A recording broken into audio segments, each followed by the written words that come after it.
So mga kadasig, palipat na kami.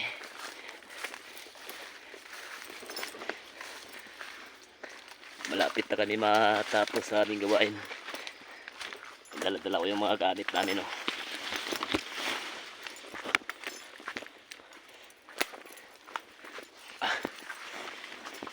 Ang layo kasi ng area, mga kadasig. Nasa Putikan kami, oh.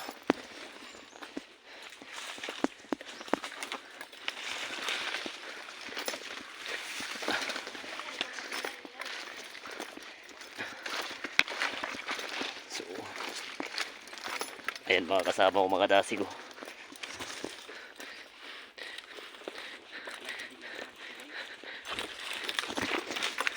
Suspik. Dito naman kami, mga kadasig. Bago. Maniboy, ay si Kakugi, si Maniboy, at saka yung pinsan ko.